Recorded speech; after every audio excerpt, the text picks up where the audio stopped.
Del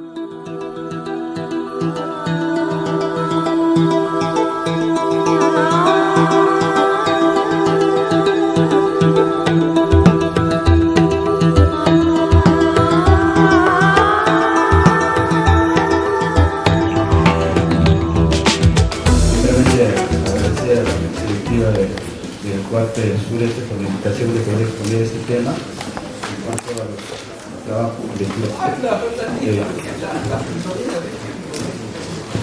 en cuanto a los proyectos de investigación por parte del proyecto Capañán en los trabajos de identificación y registro. Siguiente.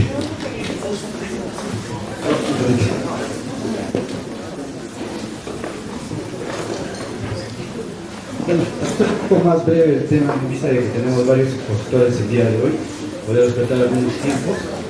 De manera general, el proyecto Capañán, desde la llegada de los españoles, ha generado admiración por este tipo de ingeniería en cuanto a los caminos prehispánicos.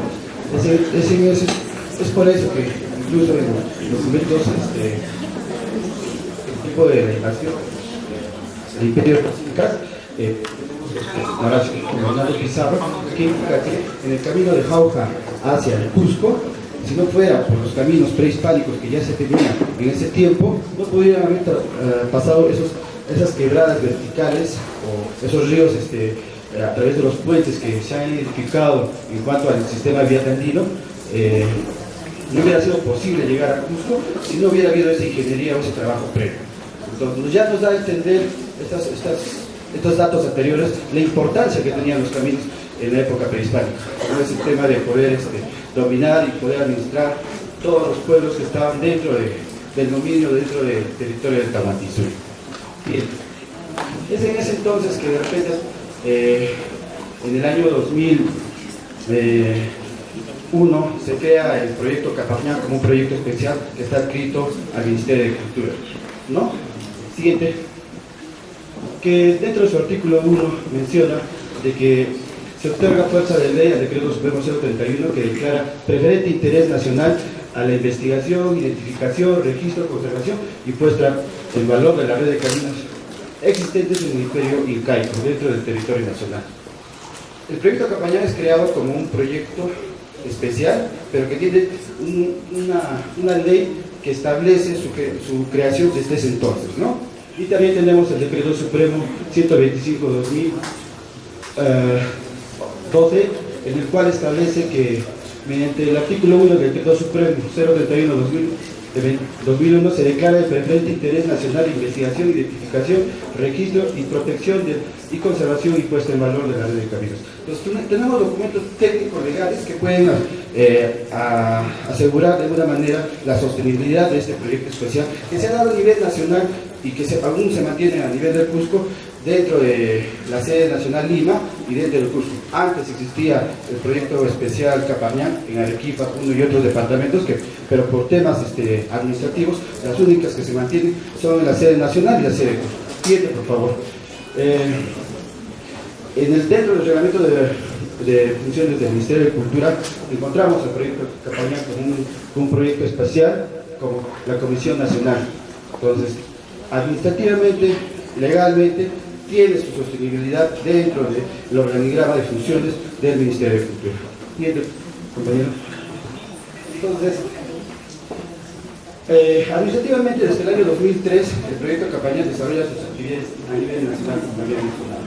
Cabe mencionar que uno de los objetivos en ese entonces, cuando se crea el proyecto Capañán, las fechas que se habían identificado en ese momento es justamente eso: identificar y registrar los caminos dentro del territorio nacional, generar una metodología adecuada para poder identificar estos caminos, determinar las características y las técnicas constructivas que utilizaron los incas en los caminos prehispánicos, así como generar una base de datos.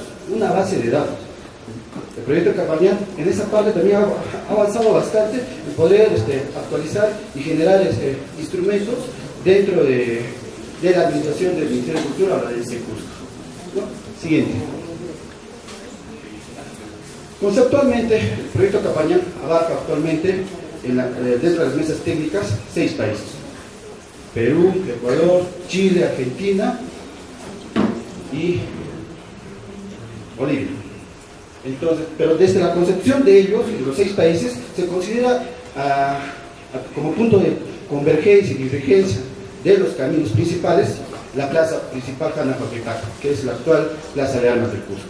Desde este punto es de donde nacen los 4 caminos que tradicionalmente conocemos, ¿no? Como es el Collasuyo, Chicharisuyo, el Equisuyo y el Contisuyo.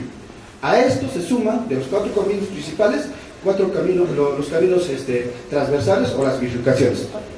Tenemos que entender también de que a nivel del Cusco tenemos más de 15.000 kilómetros de caminos identificados y registrados.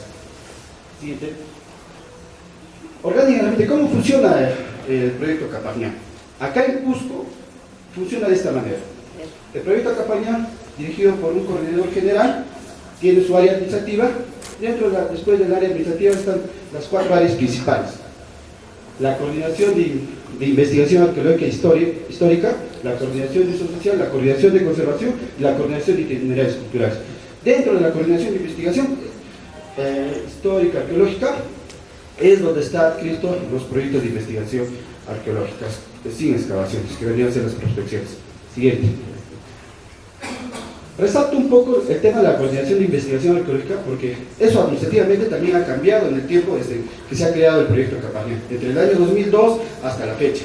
Ha habido un tiempo de lapso entre 2002 hasta 2008 que se podría decir que se ha trabajado de una manera que respondía a las necesidades de repente de ese entonces, cuando se creó el proyecto Capañán, donde las brechas, como les vuelvo a decir, era básicamente identificar y registrar los caminos. En el 2008 hasta el 2014 hay un lapso de tiempo que se ha dejado de realizar proyectos de investigación a nivel de identificación y a nivel de excavaciones, por temas administrativos, por temas logísticos y cierta razón. Nuevamente, en 2014 hasta el 2019 se ha continuado con proyectos de investigación a nivel de identificación y también proyectos de investigación con excavación, de la cual de repente hay también varios compañeros y trabajadores del proyecto que han ayudado. Y a veces siempre era la pregunta, ¿no? ¿Dónde acaban nuestros informes? ¿Dónde acaba esa información que nosotros realizamos en campo? Porque en su mayoría, casi en los mejores tiempos del proyecto Capañán, ha llegado a trabajar hasta 150 personas, entre licenciados en arqueología, asistentes en arqueología y compañeros de campus. Y eso es bueno. Justamente hablábamos de qué tan bueno es realizar este trabajo de investigación y que por qué el Ministerio impulsa mayores trabajos de investigación. Todo responde también a un tema logístico administrativo, ¿no? Por ejemplo, la coordinación de investigación, ahora que estamos viendo este título que está actualmente dentro del proyecto Capañán, era pues conformado por 2 coordinaciones más, que era la coordinación de identificación y registro, que exclusivamente se dedicaba a hacer proyectos de investigación a nivel de prospección, y la coordinación de investigación con excavación, que hacía proyectos de excavación dentro de los caminos. Entonces, por ejemplo, eso también se ha perdido. Ya no se hacen proyectos de investigación con excavaciones. Hemos dejado de hacer proyectos de investigación con excavaciones. También hemos dejado de hacer proyectos de identificación y registro. Ahora se están dedicando a hacer el tema de la coordinación, que es válido también, que es válido en el tiempo, porque la información tiene que ser actualizada, tiene que ser más real. Y a eso debemos apuntar ahora. Porque si bien es cierto, tenemos el trabajo de investigación, también tenemos que apuntar qué hacemos con esa información y qué buscamos con esa información, ¿no? Siguiente. Como lo decía, ¿no?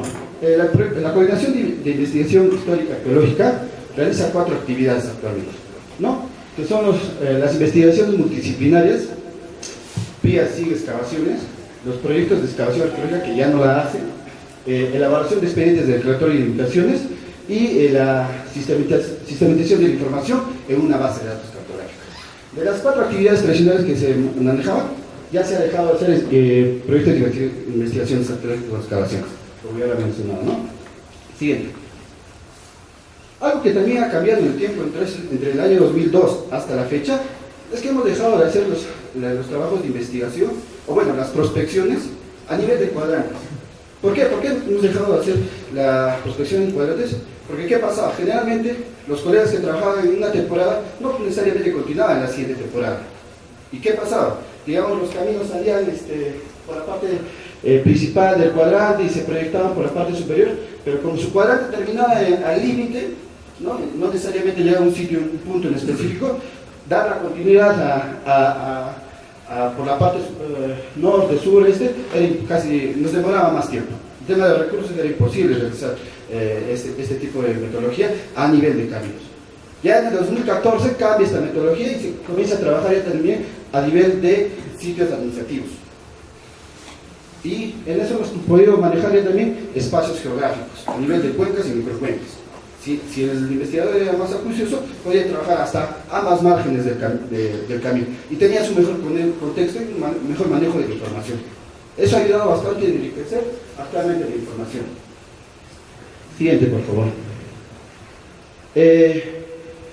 Cuando queremos hablar de Proyecto Capañán, tenemos que recurrir a uno de los principales investigadores que ha trabajado bastante el tema de los caminos, que vendría a ser John Hill, ¿no? El tema de Capañán podría ser uno de los referentes y poder generar los primeros instrumentos, metodologías y técnicas a nivel de prospección de caminos. Entonces, ¿qué plantea en su libro de Capañán, en la última edición? ¿No? De que para poder salir antes a campo, primero tenemos que agotar las fuentes tempranas, como son las crónicas y todos los documentos que tengamos a la mano, ¿no? Otro paso que tenemos que seguir es hacer revisión de la literatura arqueológica, que vendrían a ser proyectos previos o trabajos previos al campo donde vamos a realizar nuestro trabajo, a consultar un mapa. Para mí, básicamente, hablando de Capañán, la mejor forma de poder hablar de Capañán es hablar con planos, con mapas, con cartografía. Porque es muy ambiguo mencionar qué pasa el camino por tal sitio cuando no tenemos una cartografía clara. Que si pasa el camino por el fondo del valle, por media ladera o por la cima del cerro. Entonces, en ese entorno, cuando uno quiere hablar de Capañán, es mejor hablar con la planimetría. Fotografías aéreas, sí tenemos fotografías aéreas, se tiene un archivo documental de fotografías aéreas del 50 que ayudan a poder determinar por dónde exactamente podría haber sido el trazo del camino, ¿no? Y las entrevistas. Y me quedo con esta frase que dice Hitler, de que antes de salir al campo, te tiene que hacer de manera rigurosa este trabajo. Y lo último que tenemos que hacer nosotros como investigadores en tema de caminos es salir a campo. Porque si no estamos seguros de que un camino es realmente, no tiene ese valor histórico, etnográfico, previo, no podemos validar un camino. Y producto de eso tenemos varias situaciones actuales que de repente en la parte de la administración y la gestión del Capañán en la protección y conservación se nos vienen encima muchas otras problemáticas. Siguiente. Como ya les había mencionado, uno de los principales problemas que tenemos dentro del proyecto Capañán ahorita, con toda esa información que se tiene de más de 15.000 kilómetros identificados y registrados, es determinar la autenticidad de los caminos. Hay caminos, y algunos de repente tengan esta situación, en los diferentes trabajos que han podido realizar, trabajos de investigación, trabajos de monitoreo, proyectos de evaluación, proyectos de hasta incluso CIRAS, ¿no? Entonces, porque cuando vas a campo también, ¿qué es lo que ven, no? Generalmente hacen la consulta a la base de datos y ya se encuentran con un camino que es una trocha carrozable o que ya es un espacio donde se haya modificado, se haya transformado.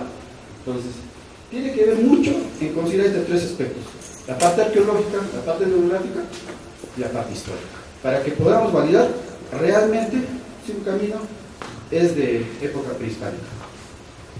Siguiente. Dentro de la identificación y registro encontramos una categoría de caminos. El camino de principio a fin no está empedrado. Decir que de acá de Cusco a Yetitango el camino va a tener un solo comportamiento, una sola tipología, es mentira. De acuerdo al documento temprano que justamente les mencionaba, de que para el camino de Jauja hacia el Cusco, de acuerdo a la pendiente del camino, las características del camino van cambiando. Encontramos caminos encerrados por muros, plataformas de talud, escalinatas, empedrados, calzadas elevadas, muros laterales de contención y detención del camino, incluso, el camino despejado, el camino de sendero despejado, que tienen alineamientos de piedras, que definen el camino de acuerdo a la topografía. Siguiente. Dentro de las categorías también encuentran variantes.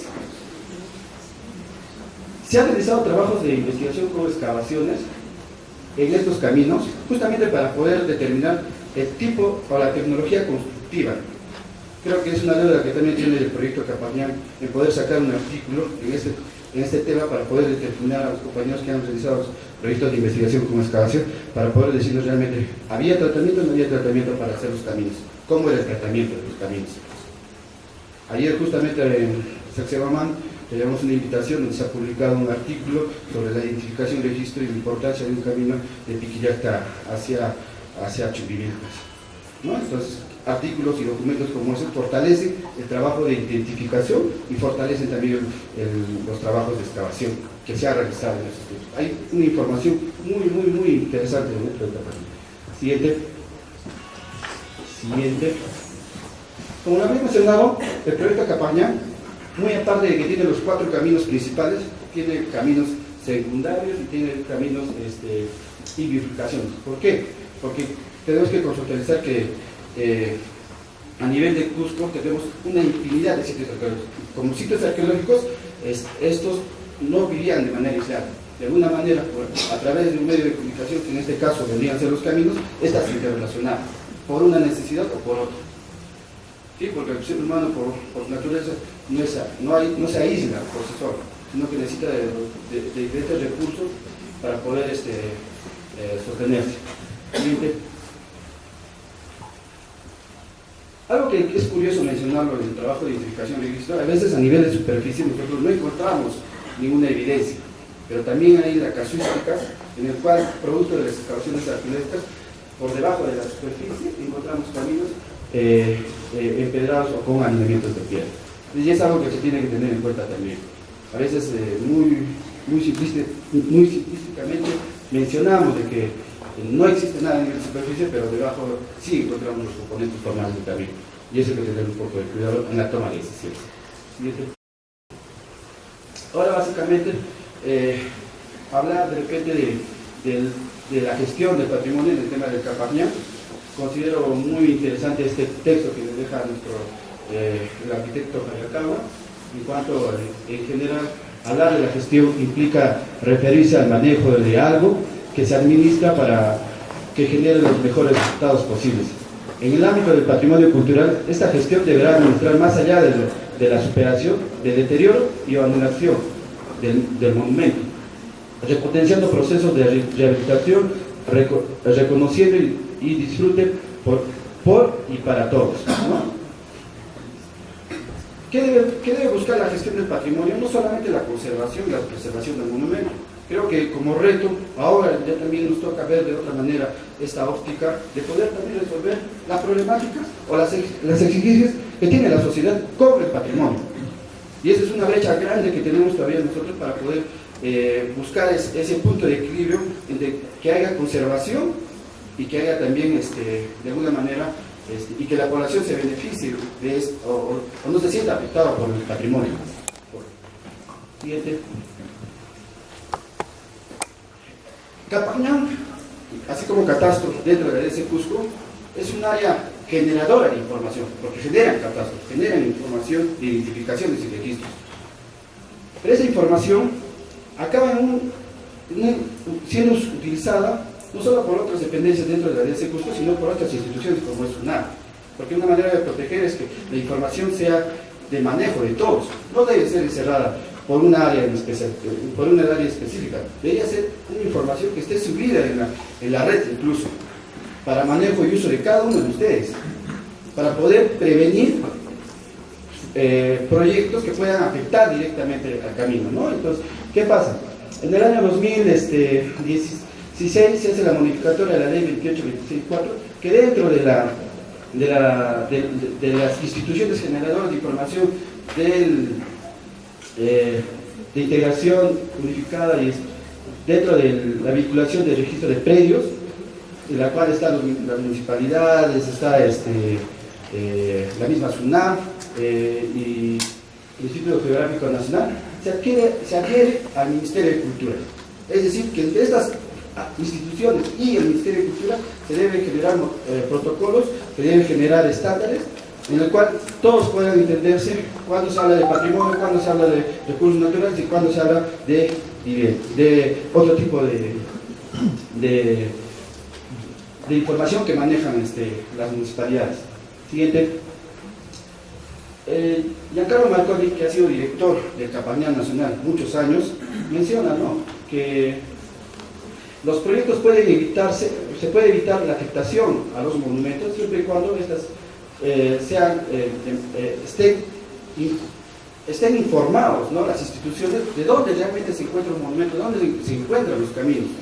La información es básico para poder determinar y prever afectaciones hacia los monumentos, porque si no tienen información, los proyectistas no pueden determinar si realmente es monumento o no es monumento, porque no todos son especialistas en este tema, ¿no? Siguiente. Actualmente el proyecto Campañal maneja ya, y eso es un logro también que se ha tenido en el tiempo, el uso de drones, el equipo de topografía, donde la información está saliendo de alguna manera con mejores estándares de calidad. Antes el proyecto Campañal, como en ese tiempo, solo utilizaba los GPS navegadores, que te dan un margen de errores entre 3, 4, 5, hasta más todavía, dependiendo de la zona donde se trabaja. Entonces, ahora ya los compañeros utilizan estos instrumentos que mejoran la calidad de la información, que tienen ciertas exigencias como las exigen las otras instituciones también. Siguiente. Acá quiero hacer un paréntesis. La DES Cusco maneja un portal de geopatrimonio donde supuestamente debería estar toda la información sobre los monumentos identificados y registrados o que tengan declaratoria de limitaciones. En ese entender, lo único que tenemos es una nube de puntos donde nos mandan una información general. Creo que hay un reto también de la DDC, de el Ministerio de Cultura, de poder fortalecer toda esta información. Y esta información debe ser correlacionada con esta guía de identificación y registro que ha sido publicada en el año 2006, donde nos da todos los protocolos, todos los pasos para poder determinar la identificación y registro de los caminos. Y algo muy interesante que todavía no estamos llegando a utilizarlo, no está apareciendo en la cartografía, es esta escala de colores. ¿Por qué? Porque decir que el camino actualmente se mantiene intacto de acá a Ollantaytambo es imposible. En el tiempo ha pasado modificaciones, ha pasado transformaciones, donde en partes, en segmentos sí conservamos el camino, pero hay partes donde ya no encontramos el camino. Lo que sí debemos mantener en esos casos es la memoria colectiva de por dónde está pasando el camino. Pero no podemos aplicar los mismos criterios a un camino que sí mantiene las evidencias, los componentes formales, a un camino que ya no mantiene los componentes. Entonces, en esta escala de colores ya estaban manifestando de que hay caminos formales, hay proyecciones de caminos, proyecciones de ausencia, proyecciones por reemplazo, porque a veces ya los caminos han sido superpuestos en su mayoría por trochas carrozables o por infraestructuras contemporáneas, ¿no? Entonces, ahí eso también nos falta a nosotros un poco implementar. Siguiente. Les quiero mencionar ya como parte de las últimas diapositivas que hay un sistema de información geográfica arqueológica a nivel nacional. En ahí encontramos toda la información de caminos que trabaja el Campañal Nacional. Pero curiosamente, no tengo mi puntero láser, vamos a hacer un acercamiento un poco más detallado. Siguiente. Que para la región del Cusco no tenemos los caminos, los 15.000 kilómetros de caminos en esta base de datos, que debería estar. Porque ¿cómo protegemos o cómo conservamos los monumentos? Si esta es la información formal y le da la validez el último reglamento de intervenciones que tenemos, que ha sido aprobado en noviembre de 2022. Pero antes de hacer esta diapositiva el día domingo me di con la sorpresa de que sí hay ya un camino que está a nivel de las escalas de colores que nos ayuda a tener un mejor panorama para la toma de decisiones, de poder viabilizar o no poder iniciar un proyecto, de conservar o no conservar segmentos de caminos. Y como ven, hay unas, no tengo puntero láser, pero hay ese camino de color gris corresponde al camino del Collasuyo. Ya se tiene un camino a ese nivel, con un margen de error mínimo y que maneja las categorías. Ya están manejándose las categorías. Miren, entre el 2002 hasta el 2023 que somos, ¿cuánto tiempo ha pasado para que podamos recién trabajar a este nivel? Creo que ahí también tenemos una tarea muy grande para poder mejorar, y que no solamente sea el camino del Collasuyo, sino que sean todos los caminos que tenemos. Sí nos ayuda la información a poder generar proyectos de investigación, sí nos ayuda a generar hipótesis sobre cómo era la articulación entre los diferentes sitios administrativos y los diferentes sitios secundarios, pero también esta parte de la protección, conservación, gestión y administración de nuestros monumentos es importante, y la única forma de protegerlo y conservarlo es justamente que la información sea pública. Estamos en un tiempo de transparencia donde creo que todos los informes de las municipalidades suben constantemente, ¿no? Igual, el Ministerio de Cultura es una institución pública, tarde o temprano va a tener que hacer todo eso, ¿no? Básicamente eso era, compañeros, para poder ponerlos en cuanto a los trabajos que se vienen desarrollando dentro del proyecto que